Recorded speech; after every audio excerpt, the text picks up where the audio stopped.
नमस्कार, आपण पाहत आहात पुणे लाईव्ह न्यूज. पाहुयात आज दिवसभरातील ठळक घडामोडी. गणेश अनिल तुळवे वय 31 राहणार खालुंब्रे तालुका खेड जिल्हा पुणे या तरुणाची धारदार शस्त्राने सपासप वार करून हत्या करण्यात आल्याची घटना सोमवारी दिनांक 1 जुलै रोजी रात्री 8च्या सुमारास घडली होती. या प्रकरणी त्यांच्याच भावकीतील एका तरुणासह त्याच्या साथीदारावर गुन्हा महाळुंगे MIDC पोलीस ठाण्यात गुन्हा दाखल करण्यात आलाय. संशयित ताब्यात घेतले असून काही आरोपींचा शोध पोलीस घेत आहेत. चाकण तळेगाव रस्त्यावर खालुंब्रे तालुका खेड गावाच्या जवळ HP चौकात सदरची थरारक घटना घडली होती. पोलिसांनी दिलेल्या माहितीनुसार गणेश तुळवे हा त्याच्या दुचाकीवरून त्याच्या भाच्यासह खालुंब्रे येथे त्याच्या घरी चालला होता. दुचाकीवरून चाललेला असताना तो HP चौकापासून काही अंतरावर खालुंब्रेच्या बाजूला जात असताना चाकण तळेगाव मार्गावर दुचाकी उभी करून थांबला. यावेळी पाठीमागून आलेल्या दुचाकीवरील दोघांनी त्याला गाठले आणि त्याच्यावर कोयत्याने सपासप वार केले. डोक्यात खोलवर वार गेल्याने तो गंभीर जखमी झाला आणि त्याचा मृत्यू झाला. पोलिसांच्या रेकॉर्डनुसार खून झालेला गणेश तुळवे याच्यावर विविध गुन्हे दाखल होते. तो 2 वर्षे तडीपार होता. काही महिन्यापूर्वी तो गावात आला होता. त्याच्यावर मागील काही दिवसात 2 ते 3 वेळा खुनी हल्ल्याचे आणि मोटारी अंगावर घालून ठार करण्याचे प्रयत्न करण्यात आले होते. अखेर अत्यंत वर्दळीच्या चाकण तळेगाव रस्त्यावर त्याला गाठून ठार करण्यात आले आहे. दरम्यान गणेश यांचे नातेवाईक रात्रभर महाळुंगे पोलीस ठाण्यात ठाण मांडून होते. अन्य संशयितांवर गुन्हे दाखल करून अटक करण्याची मागणी नातेवाईकांनी पोलिसांकडे केली आहे. आर्थिक व्यवहारातून एकास जबर मारहाण करण्यात आल्याची घटना आळंदी परिसरात घडली आहे. सचिन राजेंद्र नावडकर वय 26 राहणार आळंदी यांनी या प्रकरणी पोलीस ठाण्यात फिर्याद दिली आहे. त्यानुसार मनोज उर्फ सोन्या रामदास घुले वय 32 राहणार आळंदी आणि त्याचा एक अनोळखी मित्र याच्या विरोधात गुन्हा दाखल करण्यात आलाय. संत श्री ज्ञानेश्वर महाराज पालखी सोहळ्यात लाखो वारकरी सहभागी झाले आहेत.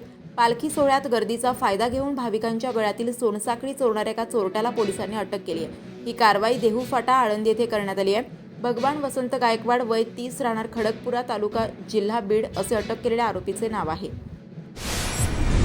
राजगुरुनगर शहरात दुचाक्या हातोहात लंपास होत आहेत. राजगुरुनगर येथील मच्छी मार्केटमध्ये मोटारसायकल चावीसह पार्किंग केली असता चोरट्याने ती लंपास केली आहे. किशोर बाळासाहेब चव्हाण वय 35 राहणार गुळानी यांनी हिरो CD डिलक्स कंपनीची मोटारसायकल चोरीस केल्याबाबत खेड पोलिसात तक्रार दिली आहे. जिल्ह्यातील मावळ, मुळशी, खेड, जुन्नर, भोर, वेल्हा, आंबेगाव या पश्चिम घाटामध्ये वर्षा विहारासाठी पर्यटकांची गर्दी होत असून या ठिकाणी होणारे अपघात टाळण्यासाठी आणि या ठिकाणी येणाऱ्या पर्यटकांचा सुरक्षिततेच्या दृष्टीने आवश्यक उपाययोजना करण्याचे निर्देश जिल्हाधिकारी तथा जिल्हा आपत्ती व्यवस्थापन प्राधिकरणाचे अध्यक्ष डॉ. सुहास दिवसे यांनी परिपत्रकाद्वारे दिले आहेत. खेड तालुक्याच्या आदिवासी भागात टोकावडे आणि शिरगाव सजा कार्यालय गेली 2 वर्षापासून बंद आहे. या दोन्ही सजामधील तलाठी आणि कोतवाल उपलब्ध होत नाहीत. नवीन तलाठी कोतवाल तात्काळ देण्यात यावा, अन्यथा तीव्र आंदोलन करण्याचा इशारा स्थानिक नागरिकांनी दिला असून त्यांच्या मागणीचे निवेदन मंगळवार दिनांक 2 जुलै रोजी खेडचे निवासी नायब तहसीलदार मदन जोगदंड यांना देण्यात आले.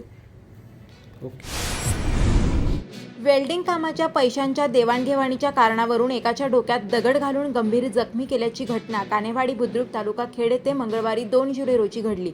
याबाबत गंभीर जखमी असलेले मंगेश पोपट मेदगे वय 34 राहणार कानेवाडी बुद्रुक तालुका खेड यांनी खेड पोलिसात तक्रार दिली असून त्यावरून रोहिदास कोबल राहणार कानेवाडी याच्यावर मारहाणीचा गुन्हा दाखल करण्यात आला.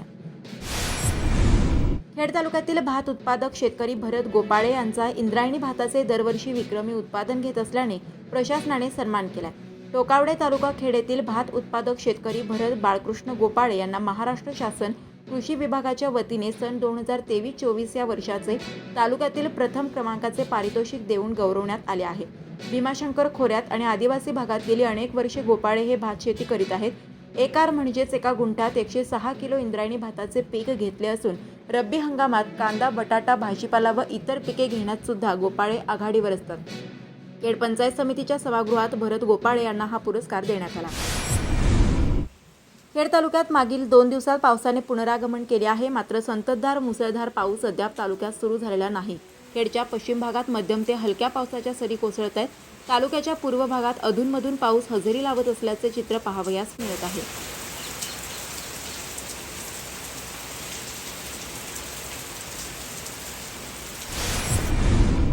लाडकी बहीण योजनेत सहभागी होण्यासाठी उत्पन्न दाखला मिळावा यासाठी चाकणमधील तलाठी कार्यालयाच्या आवारात महिलांची अशी झुंबड उडत आहे. शासनाने जे स्त्रियांना जे महिन्याला 1500 रुपये द्यायचं चालू होतं त्याच्यासाठी ते उत्पन्न 2.5 लाखाच्या आत त्यांना उत्पन्न दाखला आपण देत आहे. आजपासून सुरुवात झाली, त्याप्रमाणे ते काम चालू आहे. खराबवाडी येथे खराब रस्ते झाले, यामुळे सारा सिटीसह MIDC क्षेत्रात जाणाऱ्या कामगारांना प्रचंड मनस्ताप सहन करावा लागत आहे. गेले 3 ते 4 वर्षे ग्रामपंचायतवर प्रशासक असल्यामुळे नागरिकांच्या अडचणी वाढल्या आहेत. काळूस गारगोटे शिवार ते काळूस गावापर्यंत PMRDA द्वारा करण्यात आलेला प्रमुख जिल्हा मार्ग 72 डांबरीकरण काम ऐन पावसाळ्यात करून ठेकेदाराने काम निकृष्ट केल्याचा आरोप होत आहे. अवघ्या 15 दिवसात पावसात डांबर टाकल्याने ते उखडण्यास सुरुवात झाली आहे. हा संपूर्ण डांबरी रस्ता पाण्याने भिजला असल्याने या पावसाळ्यात सर्व डांबर निघून जाऊन पहिले पाढे 55 अशी स्थिती होणार आहे. 3 वर्षानंतर प्रथमच काळूस गावामध्ये ST सेवा सुरू झाली आहे, त्यामुळे स्थानिक नागरिकांनी समाधान व्यक्त केलं आहे. शाळकरी मुलांसाठी पास देखील उपलब्ध करण्यात आल्याने कॉलेजचे विद्यार्थी आणि शालेय विद्यार्थी आणि विशेषतः महिला वर्ग यांना या STचा विशेष फायदा होणार आहे. मी उज्ज्वला मोहनकुटे, आगार व्यवस्थापक राजगुरुनगर. आज राजगुरुनगर ते काळूस अशी बस फेरी चालू केलेली आहे. साधारण शाळेचं टायमिंग हे 10 वाजताचं आहे, त्याच्यामुळे बस ही 9:15 राजगुरुनगर येत पोहोचते व 9:30 पावणे 10ला इथं काळूस गावात पोहोचेल.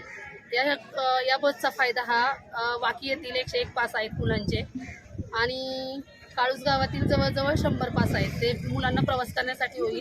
विद्यार्थ्यांनी या म्हणजे बसपासून वंचित राहू नये व अहिल्याबाई होळकर पासाचा पुरेपूर वापर व्हावा या दृष्टीने बस चालू करण्यात आलेली आहे. यासाठी मला शाळेतील शिक्षक, मुख्याध्यापक व ग्रामस्थांनी खूप सहकार्य केलेले आहे, त्याबद्दल मी त्यांचे धन्यवाद करते. चाकणजवळील राक्षेवाडी येथे प्रशासन हाताशी धरून भाडेकरू गुंडांच्या माध्यमातून ताबा घेण्यात आल्याच्या घटनेप्रकरणी स्थानिक सामाजिक कार्यकर्ते किरण कौटकर यांनी अशा प्रकारे गुंड आणून ताबा घेतला नसल्याचे पुणे लाईव्ह सोबत बोलताना सांगितले आहे. सदरच्या घटनेबाबत आपली भूमिका मांडताना कौटकर यांनी काय सांगितले पाहूया. काल जी पुणे लाईव्हला आपण जी बातमी दाखवली ती अत्यंत खोटी आहे, चुकीची आहे. कुठल्याही प्रकारचा ताबा वगैरे घेतला नाही. ते माझं शेत होतं. खरी वस्तुस्थिती अशी आहे की आमच्या आजोबा यशवंत सकाराम गांडेकर ही टोटल क्षेत्र 8 हेक्टर 77 आर. यापैकी आमच्या आजोबांचं क्षेत्र 165 गुंठे. तो पहिल्यापासून ताबा आमच्याकडेच होता. आमच्या महिला तिथं शेतीत काम करण्यासाठी गेल्या होत्या, पण कुठेही कुंड आणून किंवा करून हे कुठलाही प्रकार घडलेला नाही. कोर्टाचा स्टे ऑर्डर असताना तिथं तुम्ही ताबा घ्यायला जी स्टे ऑर्डर आहे सदरचे पानसरे कुटुंब यांचं क्षेत्र 165 गुंठे. यापैकी 41 गुंठ्यावरती स्टे ऑर्डर आहे. माझ्या क्षेत्रावरती कुठेही स्टे ऑर्डर नाही. जी तुम्हाला स्टे ऑर्डर दाखवली ती पूर्णपणे चुकीची आहे. मोजणी झालेली नसताना तुम्ही तिथं जाऊन ताबा घेतला. मोजणी करायचं कारणच नाहीये. आम्ही जे काय केलंय ते आम्हाला धरूनच केलंय आणि मोजणी करायचं जे क्षेत्र ते आमच्या ताब्यात आहे. आम्ही आमच्या क्षेत्रालाच आमचं कंपाऊंड मारित होतो. यांचा कुठल्याही प्रकारचा तिथं संबंध नाही. एवढे सगळ्या महिला गुंड दिसत आहेत, हे सगळे गुंड तुम्ही तिथं आणले होते. गाड्यांना नंबर प्लेट्स नव्हत्या, मग तिथं हे सगळे व्हिडिओमध्ये दिसत आहेत. मग तुम्ही कसं म्हणता तुमच्या तिथं काम करायला आलेले लोक? नाही, गुंड वगैरे कुणी नव्हतं. आमच्या ज्या शेतात काम करणाऱ्या महिला होत्या त्या शेती काम करण्यासाठी येत होत्या. पण ज्यावेळेस माझं कंपाऊंडचं काम चालू झालं, अपोजिट पार्टी ऋषिकेश पानसरे व त्याचे बंधू वगैरे त्यांनी आमच्या जे काम करत असताना तिथं ही हरकत केली की इथं करायचं नाही. त्या महिलांना गोटे घेऊन मागं लागले, पारी घेऊन मागं लागले. पूर्णपणे त्यांनी जे काल कृत्य केले पूर्णपणे चुकीचं केलंय. याचा आम्ही पहिलं महिलांवरती गोटे घेऊन मागं लागणे, पारी घेऊन मागं लागणे यांचा पहिला निषेध करतो. पुणे महानगर प्रदेश विकास प्राधिकरण अर्थात PMRDAच्या माध्यमातून इंदौर इथे कानेवाडी तर्फे चाकण येथील रस्त्याचे झालेले डांबरीकरण महिनाभरात उखडले आहे. सिमेंट कॉन्क्रिटीकरणाच्या रस्त्याला देखील संपूर्ण भेगा पडल्या आहेत. काम निकृष्ट दर्जाचे सुरू आहे असे अनेकदा सांगूनही PMRDAच्या अधिकाऱ्यांनी दुर्लक्ष केले. अखेर मनसेच्या कार्यकर्त्यांनी रस्त्यावर निकृष्ट दर्जाच्या रस्त्याकडे अशा आशयाचे बॅनर पोस्टर लावल्याने रस्त्याच्या दर्जाच्या विषय चव्हाट्यावर आलाय. रोहकल फाटा येथे असंख्य फलक लावण्यात आले असून ग्रामपंचायत फलक लक्षात येत नाही. त्यामुळे ग्रामपंचायतपेक्षा वरचढ अनधिकृत प्लॉट, जाहिराती व अन्य फलक असून ग्रामपंचायतीचे याकडे पूर्ण दुर्लक्ष झाले आहे.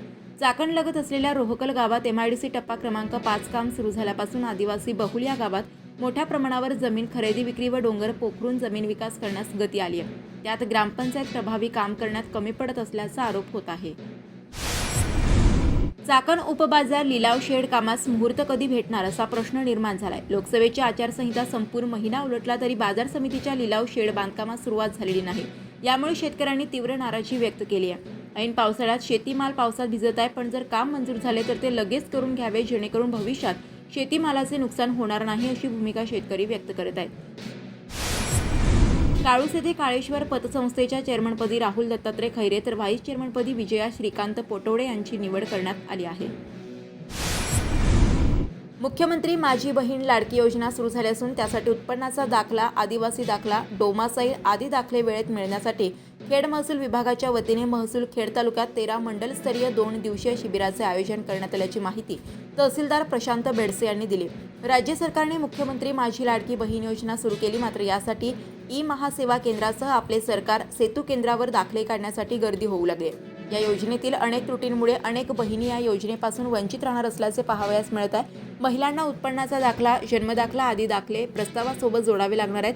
महिलांना हे शासकीय स्तरावर आवश्यक कागदपत्रे त्वरित मिळावे याकरिता महसूल विभागाच्या वतीने खेड तालुक्यात दिनांक 5 व 6 जुलै रोजी मंडळ स्तरावर 2 दिवसीय शिबिराचे आयोजन करण्यात आल्याची माहिती निवासी नायब तहसीलदार मदन जोगदंड यांनी दिली. लाडकी बहीण योजनेकरिता राज्य सरकारने अटी शिथिल केल्यामुळे शासकीय दाखले मिळवण्यासाठी आता उत्पन्न दाखला, डोमिसाईल ही अट काढून उत्पन्नाचा दाखला, पिवळ्या आणि केसरी रंगाचे रेशनिंग कार्ड ग्राह्य धरण्यात येणार आहे. आदिवास दाखला म्हणून 15 वर्षापूर्वीपासून रेशनिंग कार्डावर नाव असणे आवश्यक ग्राह्य धरण्यात येणार असून वयाची अट 18 ते 60 वरून 65 करण्यात आली आहे. शेतीची अट काढण्यात आली असल्याचे राज्य सरकारने जाहीर केल्याने गेली 2 दिवसापासून उत्पन्न दाखले काढण्यासाठी महिलांची होणारी गर्दी आणि ससे होलपट थांबवणार आहे. वयाची अट 21 वरून 18 वर आणल्यामुळे अनेक युवतींना या योजनेत सहभागी होण्याची संधी मिळणार आहे. लाडकी बहीण योजनेची 15 जुलैऐवजी ऑगस्टपर्यंत मुदत वाढवल्यामुळे महसूल यंत्रणेवर आलेला ताण कमी होणार आहे. कडूस गावातील डांगले शिवार येथील कातकरी वस्तीवरील एका महिलेवर बिबट्याने हल्ला केलेला आहे. त्या महिलेस उपचारासाठी चांडोली येथील दवाखान्यात नेण्यात आले आहे. याबाबत वन विभागास कळवण्यात आले आहे. सर्वांनी रात्री बाहेर फिरताना जागरूकता पाळण्याचे आवाहन स्थानिक लोकप्रतिनिधी यांनी केले आहे. चाकण राष्ट्रवादी शहराध्यक्ष राम सुदाम गोरे यांचे वडील कैलासवासी सुदाम मलिभाऊ गोरे यांचे निधन झाले आहे. विविध सामाजिक संस्था, संघटना यांच्याशी त्यांचा जवळचा संबंध होता. चाकणमधील चक्रेश्वर मंदिर येथे त्यांच्यावर शोकाकुल वातावरणात अंत्यसंस्कार करण्यात आले. यावेळी सर्वपक्षीय पदाधिकारी, कार्यकर्ते उपस्थित होते. नमस्कार, आपण पाहत आहात पुणे लाईव्ह न्यूज.